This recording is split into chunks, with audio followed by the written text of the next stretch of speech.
I get a chance to come.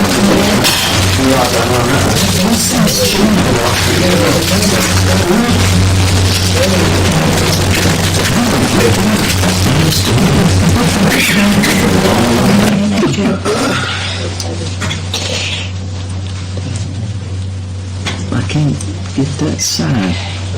John usually does that. It didn't look like what Rick was showing us. Can you get that little speakerphone? There it is. I got started on Harrison Station. You can stay on the whole meeting. Sort of. Yeah. That's what I thought. We can sit agenda and then they go straight into it. All right, I'll just leave you on here. Thanks, brother. You on speaker, buddy. Thank you. Hey, Miss Brenda, how you doing? Hey, Frank. Mr. Mooney.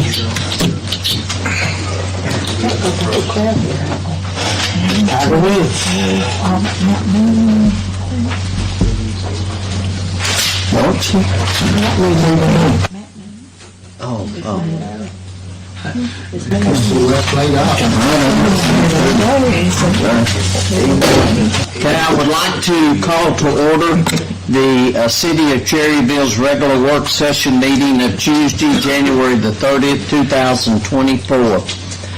First item we have to address is the consent agenda, and I would entertain a motion from our council to set the consent agenda. Make a motion, we set the consent agenda. Okay, motion and second to set the consent agenda. All in favor, please say aye. All opposed, the same. There is none.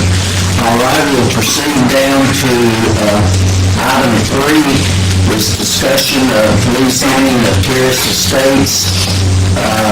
With planning board members here.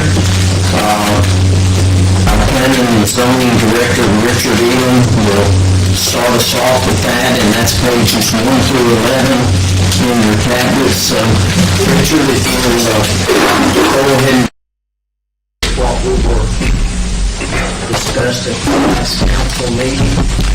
And all the planning board, I know Mayor Wade Strapp's on there, and Reed Husk, Mark Mooney, Frank Moorhead, and Ed Young, I think it's chairman. Any more? 1 or 2? There's two that had excused absences. Jackson. Okay.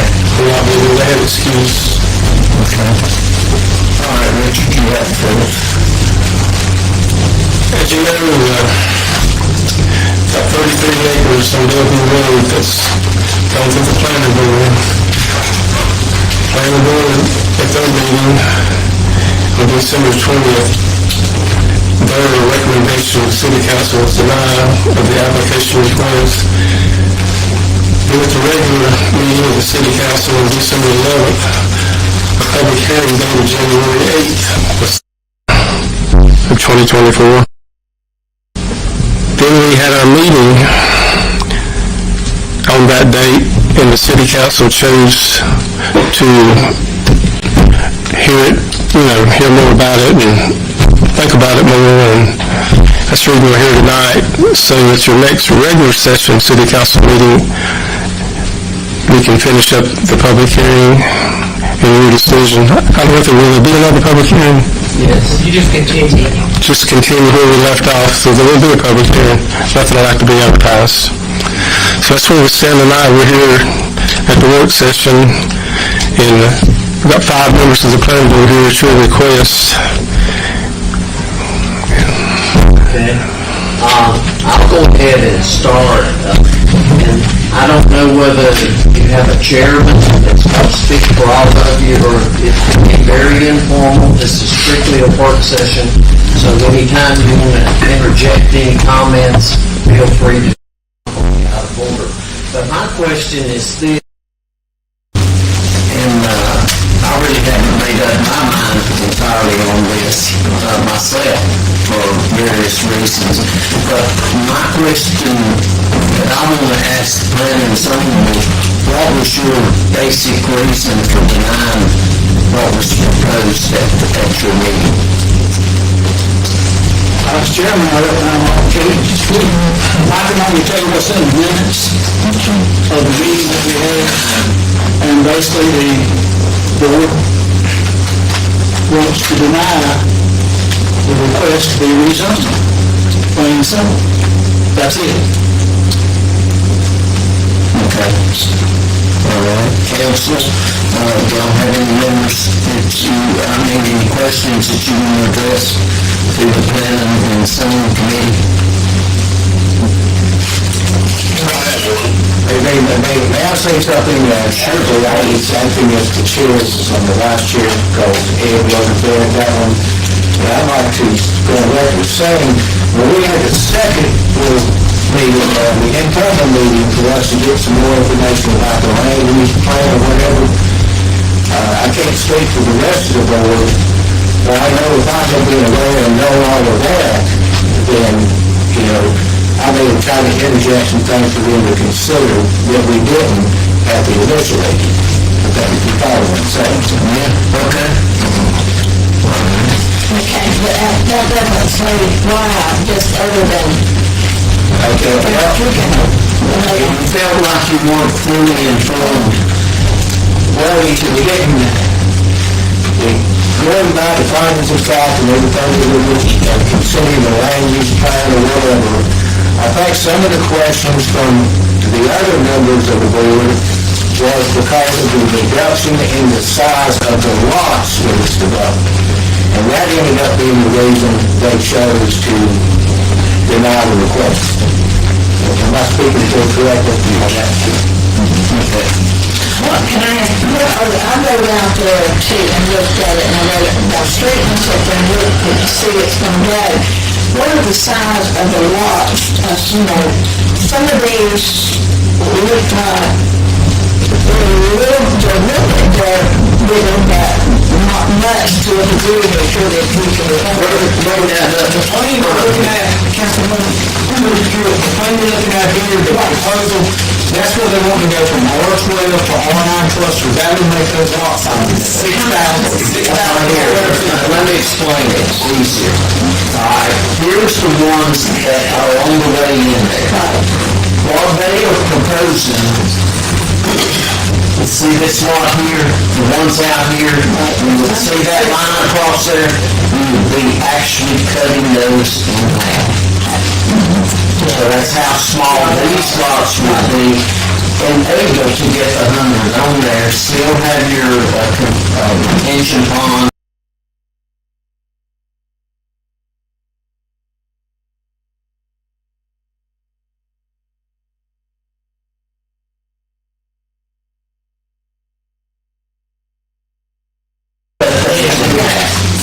Basically, am I correct? Yes, sir. Yes.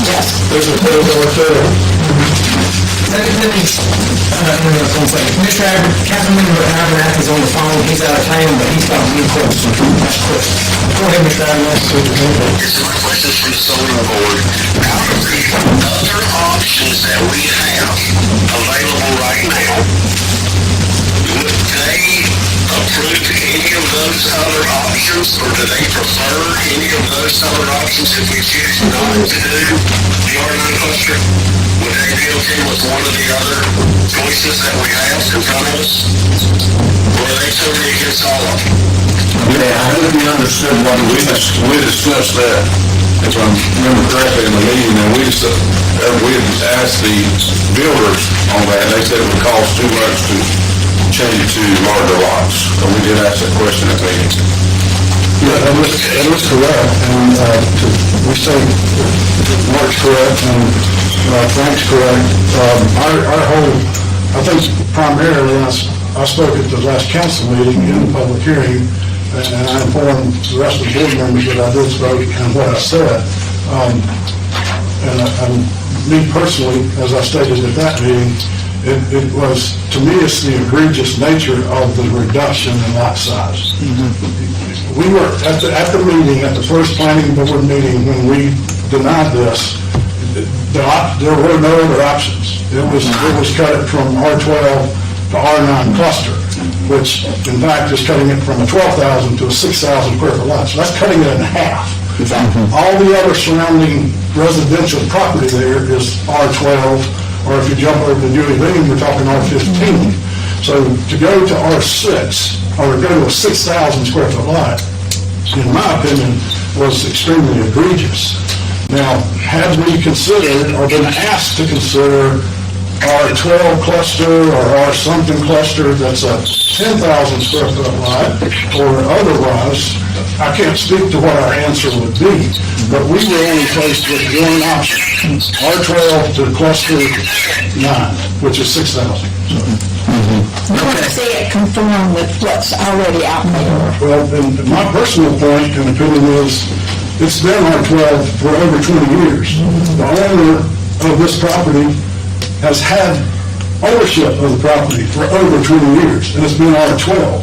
So to me, to all of a sudden, the egregious, again, nature, cutting the lot size in half is not consistent with the intended planning and zoning policies set by the city of Cherryville. Okay. I don't know if you sure what you say, but I'll say probably back then, there wasn't that much growth going on in Cherryville. So we didn't see a reason to go ahead and develop it. But now we've got growth. Well, there was, We've got growth. when I started as mayor 20 years ago, there was active talk about developing that piece of property. And it didn't That's my thought. Back then, they didn't have the growth going on. Now we've got the growth, but the land values, real estate values have gone up so much that if he goes with the larger lots now, he can't sell them unless he loses money on them. And people want a smaller lot now. A lot of people don't want to have to maintain a large yard. They want to come home, watch TV or work and go to bed. So he's trying to, and I'm not trying to read his mind, but from what I see in all the other cities and communities around here, they're doing the same thing. People want smaller lots now. They want houses that are clustered together with some green space that they can use for walking trails, that sort of thing. Go ahead. Those are very good points. I'm sorry for interrupting earlier, No Mr. problem. Freeman. Those are excellent points and very well taken.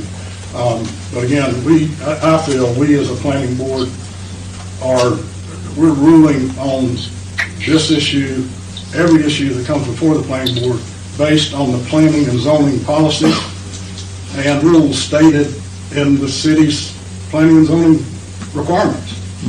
So if council wants to do otherwise, that's certainly up to you guys to do otherwise.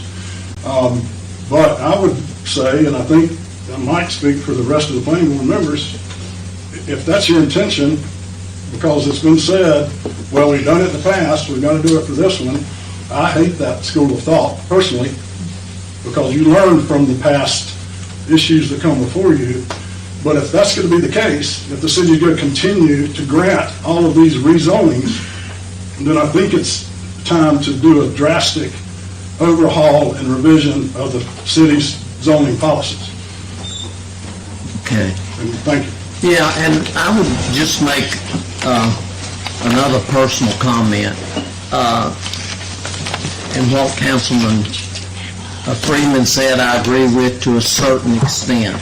But we've already got 2 developments that we have approved with the cluster building, and or the council approved. Let me put it that way: the council approved. If you'll check the minutes, you'll see that I did not agree with Freeway Road, and I wanted it put in the minutes that I didn't agree with it.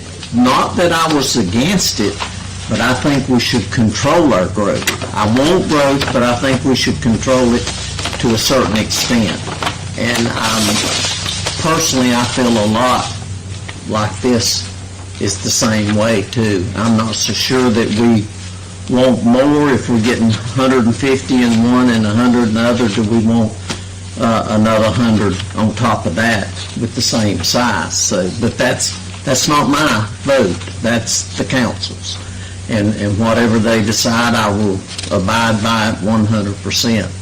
But Can I that's... say something in too? Sure. When you get through. No, I'm through. Go ahead. Well, of course, I'm new to the council. I campaigned on controlled growth. That was one of the issues that I campaigned on. And I know y'all will remember the other night when we were in Gastonia at the elected officials meeting, all the towns in Gaston County were there, or were represented there. And a lot of those mayors spoke and said they wanted controlled growth for their towns. So unless we want this to go back to planning and zoning and look at other options, I'm sticking with my original thought that we need to support what the planning and zoning board voted on.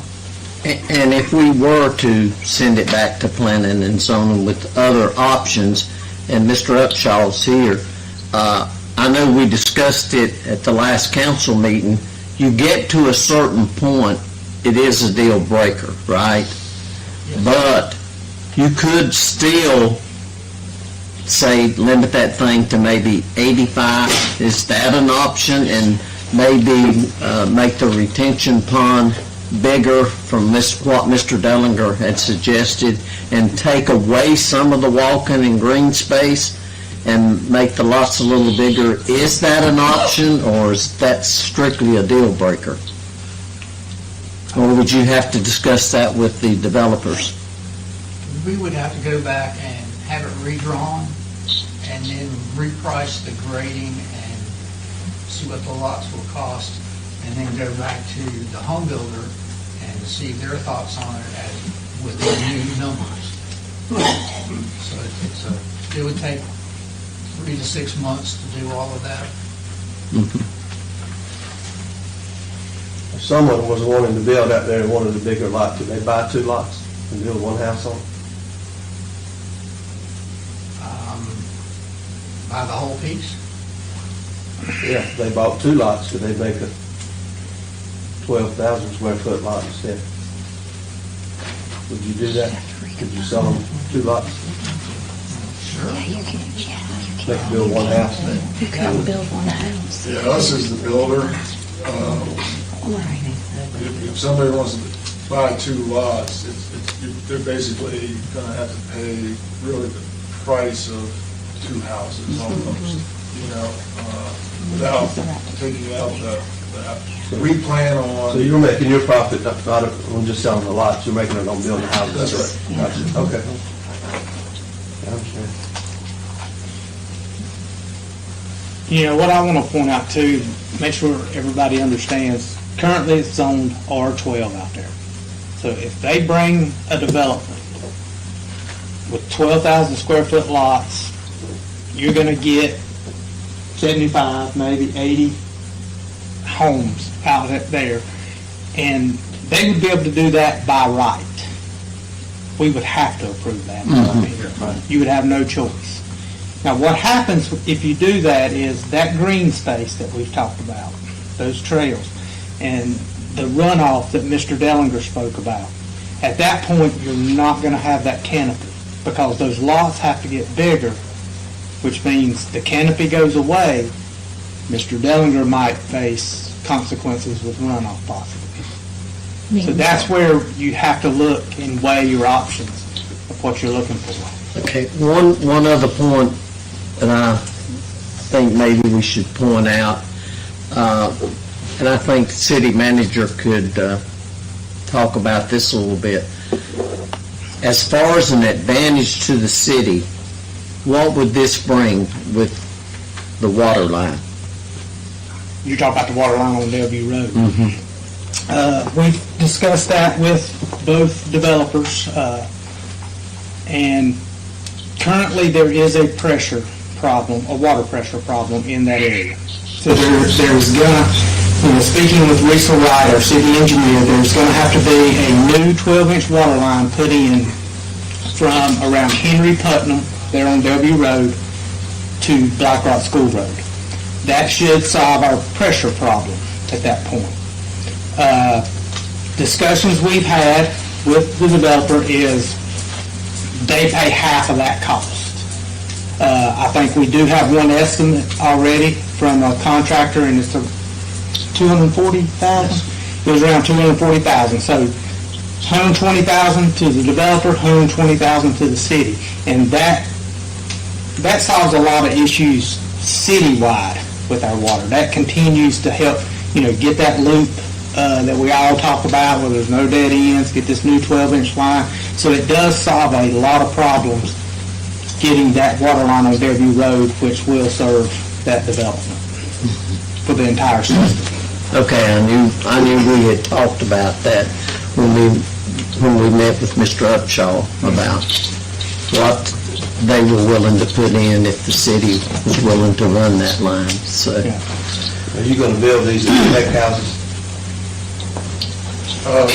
Pretty much nowadays, the market, if it stays the way it is, we will build the house and then put them on the market, and the buyers are there. How many do you see building the first year? Probably anywhere from 24 to 36. Okay. In the first round, though, when you say if you build 3 houses, they don't sell right away, or you have to lower the price to sell them, and you wouldn't build that many in the first year, would you? That's right. If the absorption rate of the sales pace slows down, obviously, we're not going to, we'll adjust our building to that, our building pace. Are you aware of what's going on with the other 2 garbage developments? How do y'all compare price-wise and size of house and that sort of thing? You know? I don't know the price points on those houses exactly, but our pricing is, we're on average $250,000 in today's market. $250,000. I think they said their houses are going to be $300,000 and up. $325. Our square footage, we're just shy of 1,800 square feet on average for our house. It looks like anywhere from 1,566 to 2,000. And all the homes would be 2-story homes. That's right.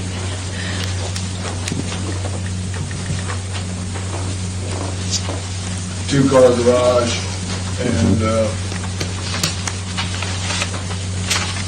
So part of the residential area would be over the garage. that's right, there is on the second floor.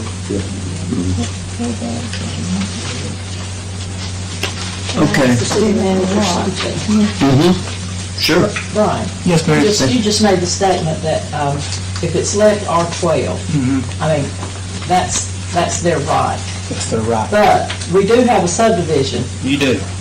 process. You do. They would have to come back That's correct. and have the subdivision That's correct. You still have to go through the subdivision process. subdivision regulations. I just wanted to make that clear. Yeah. They still have. Yeah, anything 20 and above, you have to go through the subdivision regulations and the Okay, procedures. That's right. Thank you. correct. Thank you, Brian.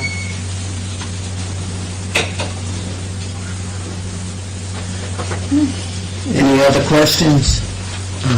Got a lot of information to digest, and of course, we'll have a continuation of the public hearing on February the 12th.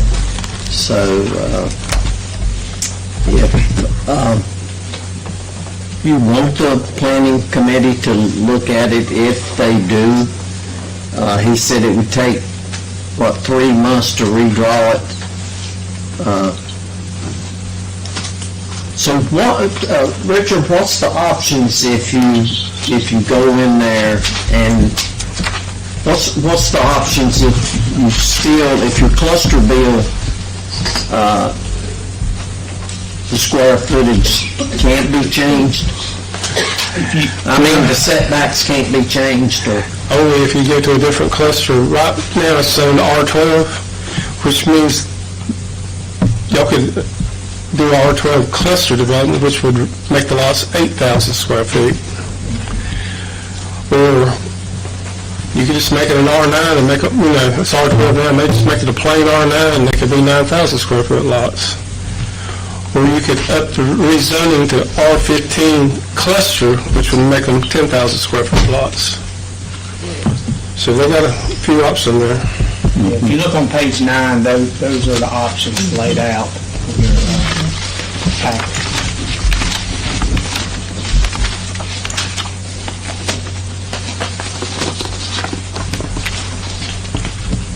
Oh, I see, yeah, okay. 1, 2, 3, 4, 5. 5 different options you could go with. It's cluster R12, R9, cluster R15, or just plain R12. Okay. Or cluster R9, which is the first one on there. Is what they're asking for, correct? Okay. Would the side setbacks be different for each one? They are The different. side yard setback? Yes, they would be different. Oh, the side setbacks, I think in the first 2 or 5 feet, but in the last 2 that the council approved, they made them 6 feet. And that's what they presented, is 6 feet side setbacks. Oh, no, 6,000. So you've got 12 foot between the houses. Correct. Okay. Okay. Any other questions for planning and zoning director, city manager, any other discussion? If not, you have a lot to think about between, well, you got about 15 days, so we'll come back up. All right, thank you, Richard. You're quite welcome. Okay. All right, we'll move on to item 4 of the agenda tonight. I did overlook something, I'm sorry. But we did the consent agenda. I need a motion to accept the regular agenda as presented. So moved. Second. Okay, we have a motion and a second to accept the regular agenda as presented. All in favor say aye. All opposed, there is none. Okay, we'll now go to item 4 in the regular agenda, and this is our end-of-year report for our Cherryville Police Department, and Chief Brandon Hunsucker's here. That's pages 38 through 44 in your agenda packet.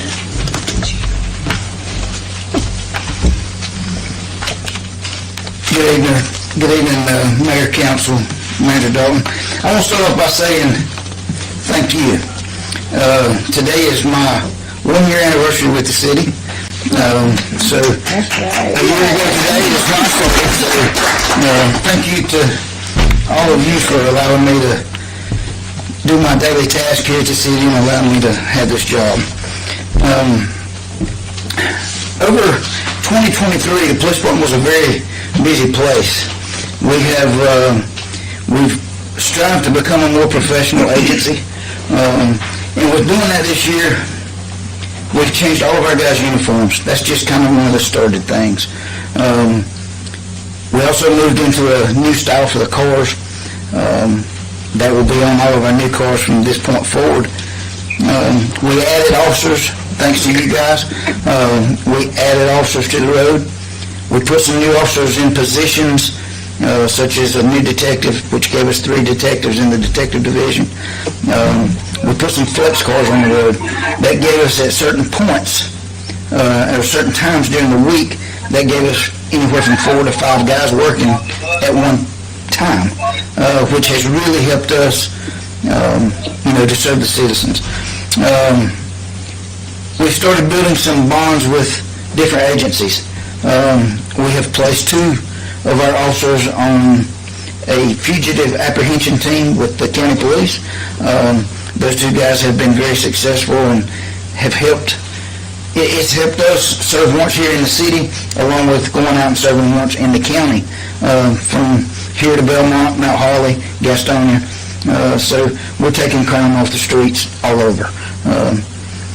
We've also added guys this year last year to the drone team at the county police department, which has really helped us out. Just building those bonds, we need those between the different agencies. 2023, we also lost a lot of years' experience. We had two gentlemen retire. Captain Mark Stout retired. John Mark Russell retired. That was a total of 58 years that those two gentlemen had worked for the city of Cherryville. So that speaks highly of how people, when they come to work here, they stay here.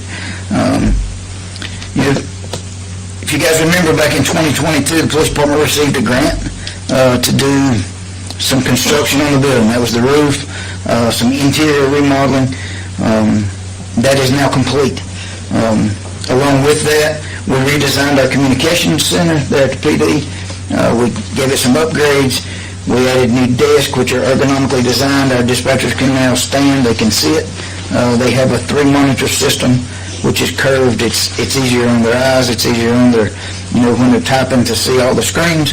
And we added some different things in there to make them more comfortable, to have to sit in there for 12 hours at a time. I look forward to what the future holds here at the police department. That's the things that we have majorly accomplished, I feel, over the last year. I'm going to move into our call volume and call log right quick.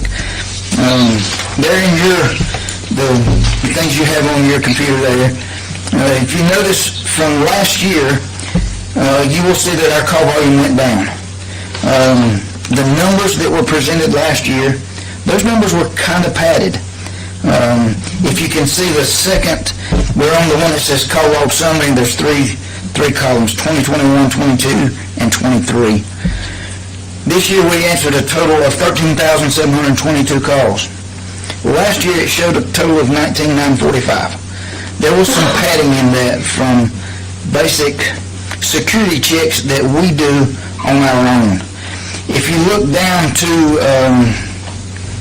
let's see, there at the security checks, if you notice last year was 10,838, this year was 4,944. So 4,944 security checks this year. Those are security checks that our citizens have actually called in and requested for us to do. I took basically 6,000 calls out of that because it was things that we had initiated on our own. So I wanted you to see true numbers and not numbers that we had padded. If you notice, anything in green has went up, anything in red has went down. Our motor vehicle crashes went up. One wreck, basically from last year, they tend to stay around 10 wrecks. They tend to stay around the 250, 240 mark. I'm just going to kind of hit the highlights. Our traffic stops did go up this year, and that basically comes from having more officers on the road. They're out at the peak times where they can actually stop the cars. Our assaults did go up slightly. Subjects with the guns, those went up drastically. You can see from last year, 2021, they listed none. 2022, we listed 1. 2023, we listed 23 of those. That number is so high, the NIBR system, which is the reporting system that the entire country uses for law enforcement, they changed the way things are coded. So that is basically any call we go to that the person on the phone says there's a gun there in the house, that has to go in under that there was a gun on scene. So those did go up drastically. Our assist to other agencies, 429 versus 382 last year. That is because we have created those positions assisting the county police and the other agencies here in the county. Our citations went up drastically, and our arrests also went up, as you can see there. I'm gonna move over to, it'll be the same style list. It'll have 21, 22, and 23 incidents and investigations. You can see our investigations went up about 200 and something this year. Went from 816 to 1,081 versus last year. I credit that to us having 3 detectives in the detective division. They investigated more things. They were able to make more arrests. So that actually helped us out. It doesn't look like it when those numbers go up, but that was actually a great asset to us having those guys in there. Knock on wood, we had 0 murders versus the last 2 years. Let's see. With no robberies. Our rapes did go up as far as, there again, that goes by coding. The NIBRS coding kind of changed some of that for us. So, let's see. Another big one was our larcenies. There for a while, Walmart had stopped calling us and stopped making calls. This year they picked up a new loss prevention person, so they have started since calling, and we're getting more calls at Walmart versus where we were a year ago.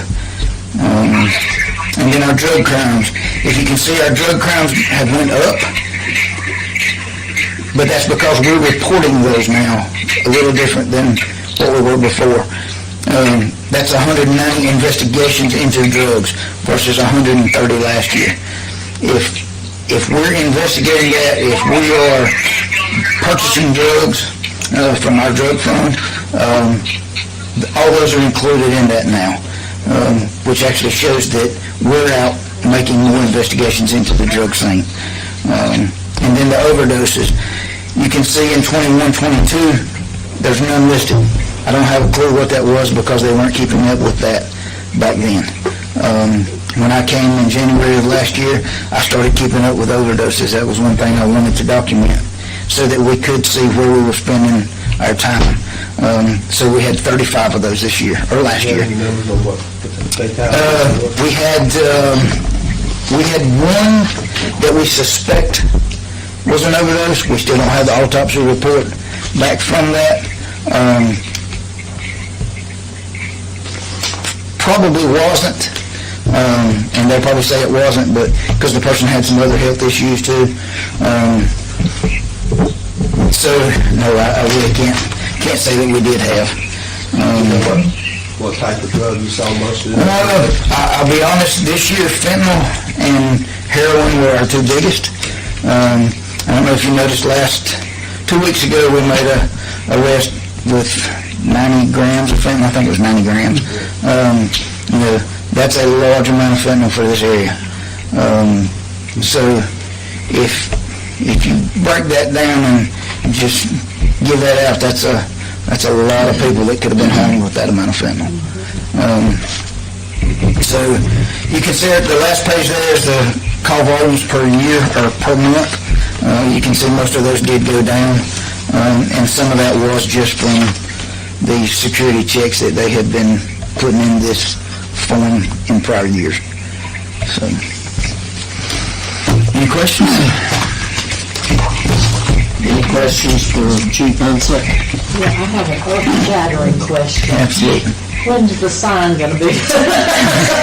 Well, I'll be honest with you, Ms. Hovis, I'm working on it. Funding is an issue to get that sign. Callaway Construction, thank the Lord for them. They helped us out with the building and painting the building and all that. We don't want to put the old sign back up because it's going to completely clash with the building. Funding is my issue with that sign right now. Hopefully in the new budget year, come July, I'll be able to fund that. I've tried to work out a couple things, and just right now it's just not working. There's just some other things that we really need. So, yeah. But I am working on it. Okay, you're working on it. Yeah. Any other questions, Chief? Good job. Good report. Good report. Thank you. Yes. All right, that brings up to the end of year report for the Cherryville Fire Department. We have Chief Walford, Jason Walford with us, and that starts on page 45. in your tablets.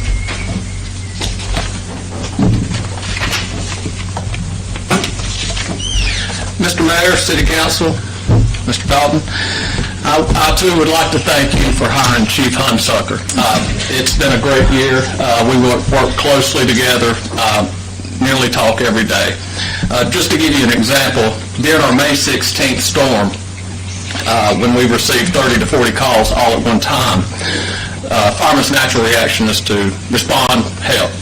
So it took us a while to assess and get back to the station to set up our instant command system. And while everybody's out on calls, I walk out to our station that is filled with limbs. There's more limbs on the inside of the station than there are in the yard, to find 4 police officers cleaning our bay.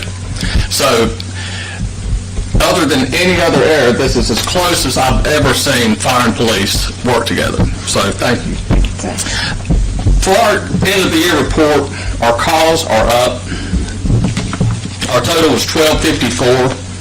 To break it down, our largest response was to emergency medical calls. Our second was service calls. And our service calls are down as we cut out unlocking vehicles. Once we discovered this was actually illegal for us to do if there's no emergency situation going on with the vehicle, and after speaking with our attorney, Mr. Hustetler, before he retired, we had to cut that service out, but our call volume still increased throughout the year. We have hazardous conditions, which are leaks and spills, service calls that where we help any citizen in need, and our outlook is if it don't cost us any money and it don't put us in danger, we're going to help whenever we can. Good intent calls, most of those are helping out our fellow departments with needs that they may have, running them water or assisting in any way possible. False alarms and calls are self-explanatory. Severe weather, the bulk of them 80 calls were on May 16th. And special incident types are when we can't find a code, we enter it there. All right, our average response time. Average response time, the medical calls is 4 minutes and 37 seconds, and fire is 3 minutes and 46 seconds, which are under the national requirements. So EMS is normally a little bit higher because our guys are very good at listening to the radio and knowing when paramedics are ahead of us. So sometimes they slow down because it's better to arrive safe. Turnout time is the time it takes for the guys to get up, get dressed if they're asleep, and get on the truck. So those times are also within the allowable time frame. The next part is our call volume comparison from 2013 to 2023. You can tell the COVID years that when we had to limit the type of medical calls we responded on, we took a great hit in our call volume, but we are steadily increasing back to what we were 2013 through 18.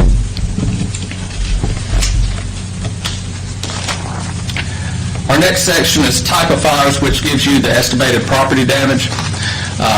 I will go on record, firemen are not taught to assess damage in monetary value, so we use our best guess estimate. I've had several insurance adjusters through the year look at our figures and said, you're doing good for no training on it, but this is our estimation of loss for the events that we've been to. Mutual aid given last year was 9. Mutual aid received is 46.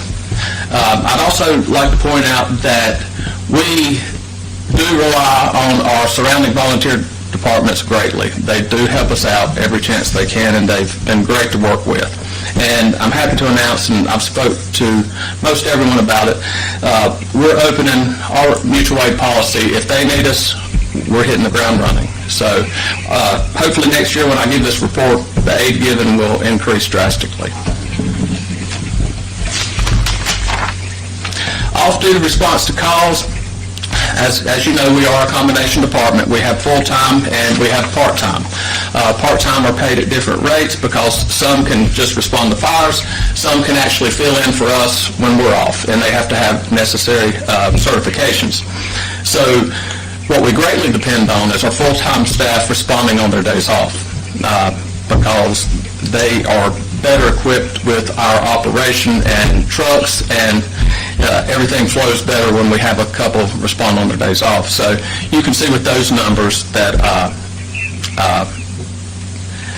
they're only coming back to the big costs, basically, so they're not going to have drastic numbers in the 40s and 50s.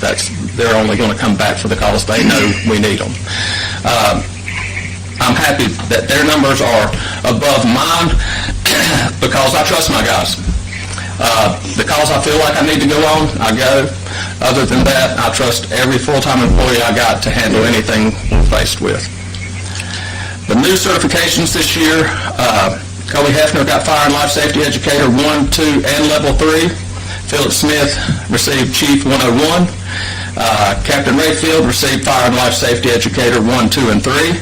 And one of our new drivers, Doyle Brown, completed his driver operator, mobile water, driver operator pumps and aerials, and completed his Fire and Life Safety Educator 1.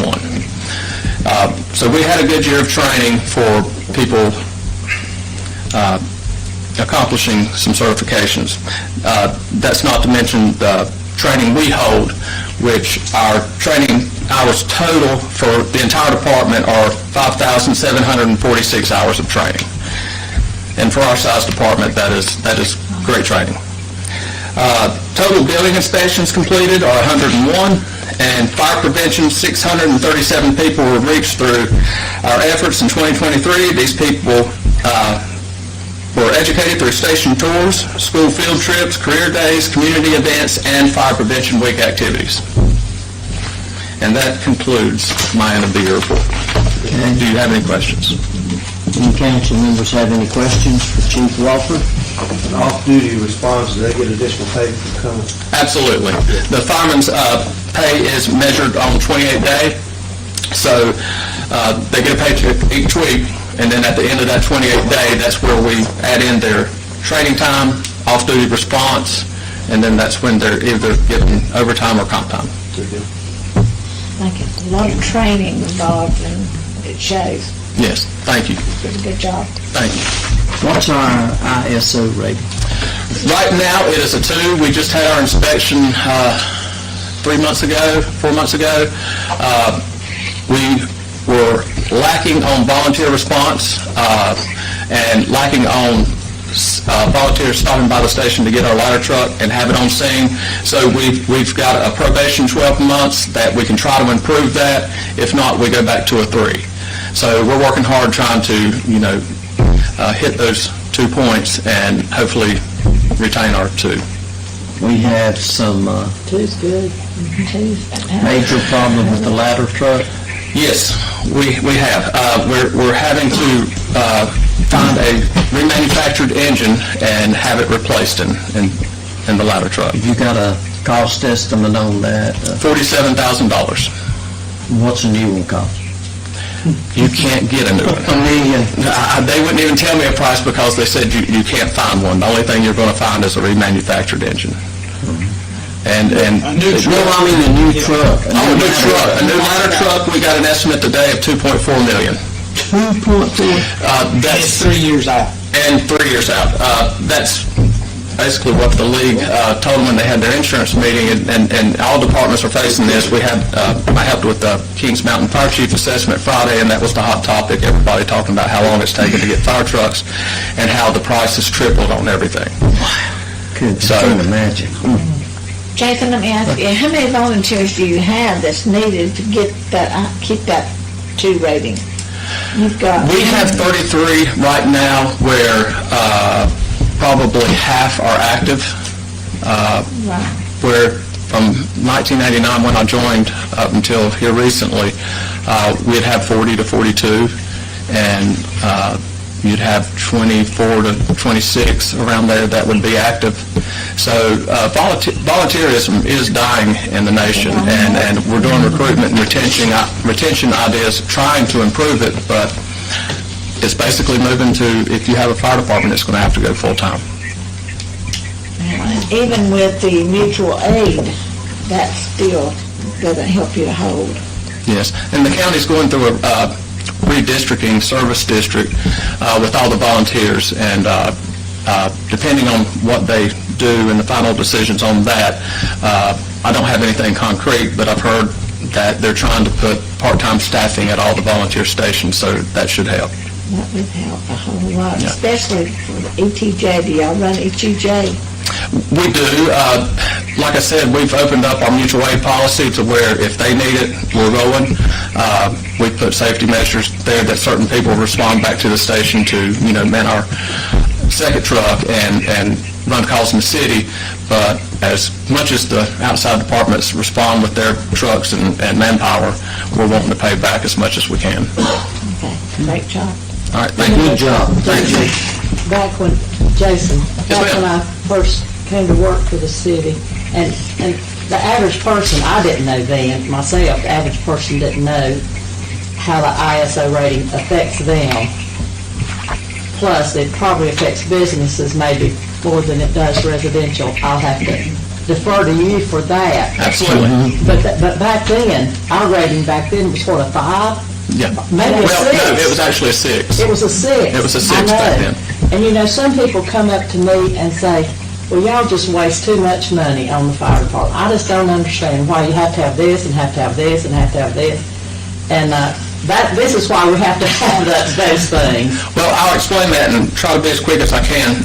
The system is run from a 9S, which is a volunteer department that has no water supply. They have to use tankers and water shuttle, down to a class 1 where they have everything they need and the money, the city gives them all the money they want to buy anything they want, all the manpower, trucks, everything. So the system is flawed, I'll be the first one to say that, but it works, and they fine-tune it as much as they can. So for us to be a level 3, you have to have 80 to 90 or 70 to 80 points, okay? And I may have my points wrong, but just for the story to explain it, when we got a 3, we were at like 71.3 points. We had a choice of going to a 2, or remaining a 3. Well, of course, you strive to do well, and you want that lower number because it means you're doing a great job, so we took the 2. If, in hindsight, if we would have thought about it and stayed a 3, we wouldn't have to be as stressed and pay attention to all the details. But then again, we want to. So when we done this last inspection, we missed it by 2 points. So that's how the scale works, is if we would have been in the midpoint range, it would have been good to say, yeah, let's stay at 2 and feel comfortable about maintaining it. But with things that you can't control, I can't control volunteer response. So, I try, but when it comes down to it, it depends on if our volunteers have the time and respond. So, to go back to your question of money, now, from a 2 to a 3 residential, you're not going to see, you're going to see pennies increase. Commercials may see a little bit, but it's not going to be enough to scoff at. So if something drastic happened to where our department was to go from a 2 to a 6 or an 8, that's when business owners are going to come knocking at your door saying, what's going on? What do we need to do with our fire department? Residentials will see a moderate increase, but it's still, I don't know why, but it does not affect residential as much as it does industrial. Thank you, Jason. You're welcome. Thank you, Jason. You're welcome. Good job. Thank you. Okay, we'll move on to item 6, and this is discussion of the upset bid process. This is in reference to the property that the city owned on Bates Avenue. It was 2 parcels, parcel 1300718 and 1300719. I think we did get a bid process on it. It went through the upsaid bid process, and there was no action other than the first bid. Am I correct? Yeah, yes, sir, Mayor. We received an offer, we ran it in the new Cherryville Eagle Lincoln Times. It ran on January the 11th, and you can see the ad on page 49 of your packet there. We went through the 10 days. The 10 days obviously fell on the weekend, like it always seems to do, so we waited till January the 22nd at 5 o'clock to see if any bids were received, and we did not receive any other bids other than the original offer from Stagecoach Investments for $36,000. Okay. And we will automatically, we'd automatically take the bid if there's not an upset. You vote to either accept it or reject it. That's correct.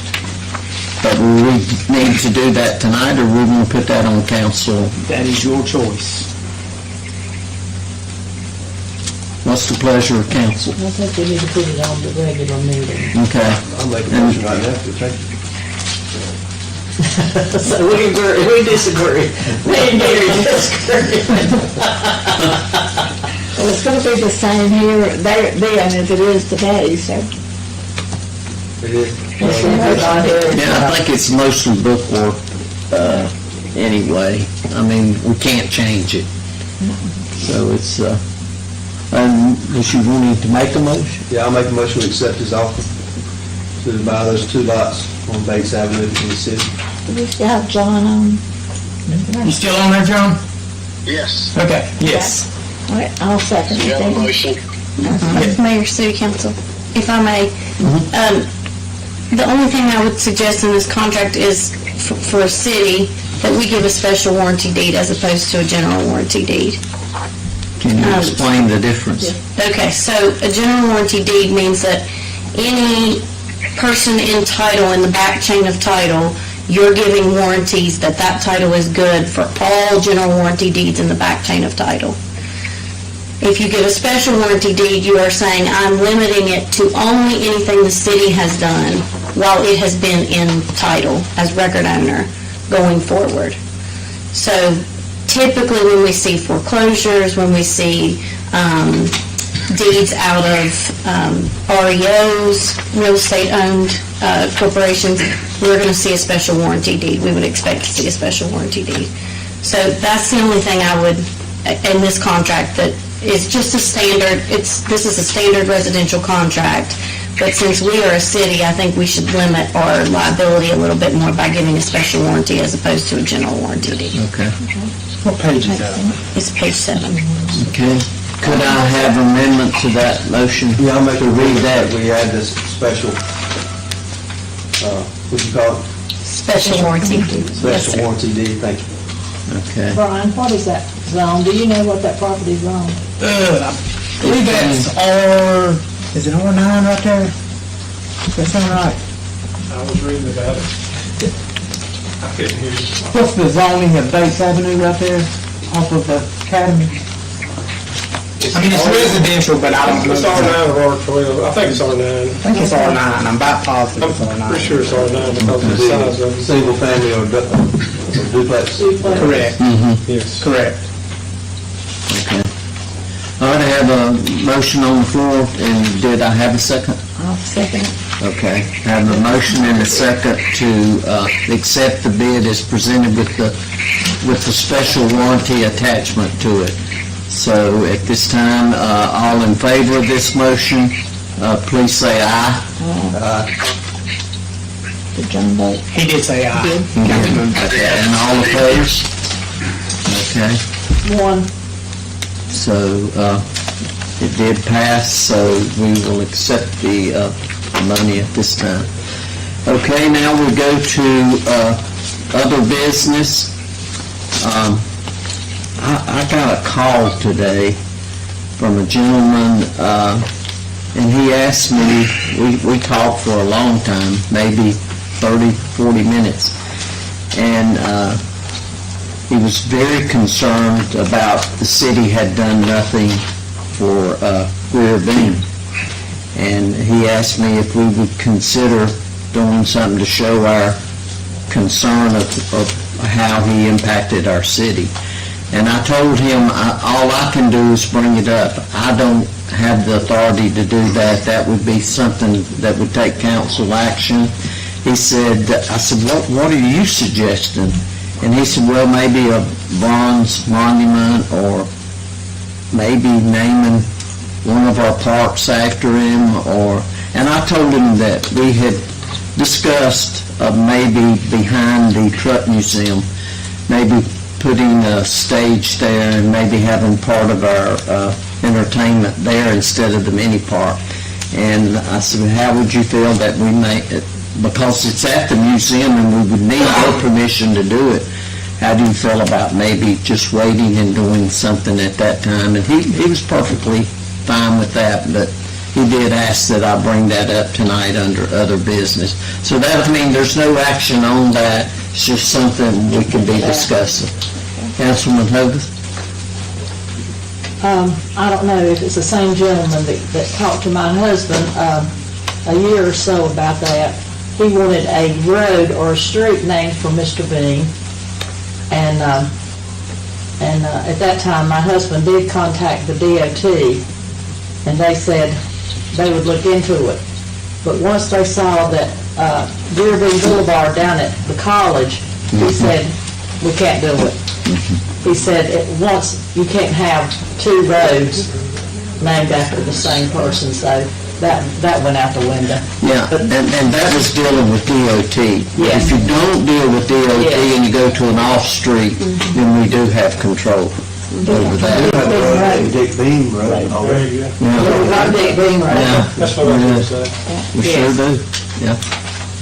And I know we just did one for J.L. Beam in front of the Methodist Church, from Methodist Church to the high school, I think that, or maybe to the cemetery. Yeah, you just put a sign up, I believe. There's a sign there, but we have two churches on. I mean, that's just something for discussion. We can be Yeah. thinking it, I'm I thinking think it. this guy wanted Highway 150 there in front of the old Carolina Freight, but that didn't fly. That wouldn't fly. Yeah, he did mention that, Did he? that the That's other already person's name that was on it did not even live in So Cherryville. we're talking about the same person.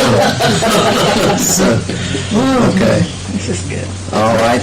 Any other business from council? I'll let you know, I think we're getting closer on the permit. We've received everything back from Riesel for the site plans. We've received amendments back for the mechanical engineering. Mr. Jim? Yes, for the gym. And the engineer, the structural engineer has submitted his stuff, but he forgot to sign the document. So they kicked it back to him again over a signature. So hopefully within the next couple of days, we'll have everything submitted and get the permit to get started. Okay. And I did speak to Mr. Tommy Summer this week, and the appraisal on the land has been completed. So that's been taken care of. We're getting that paid this week, and as soon as the permits are issued, they said they would sign the land over to the city of Cherryville, and we can start building. And the paperwork's already ready. It's just waiting to get signed and taken to the register of deeds. Okay. Okay. Any other business from any council member, staff? Anyone? Okay. If not, I'd entertain a motion for adjournment. Motion we adjourn. Second. Motion and second for adjournment. All in favor of the motion, say aye. All opposed, the same. There is none. We are adjourned. Now, John, the state usually says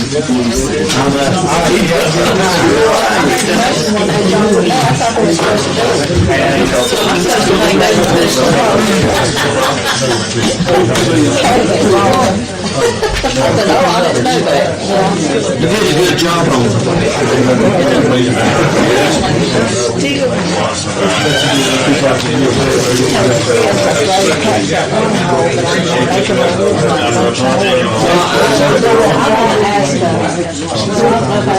I should ask.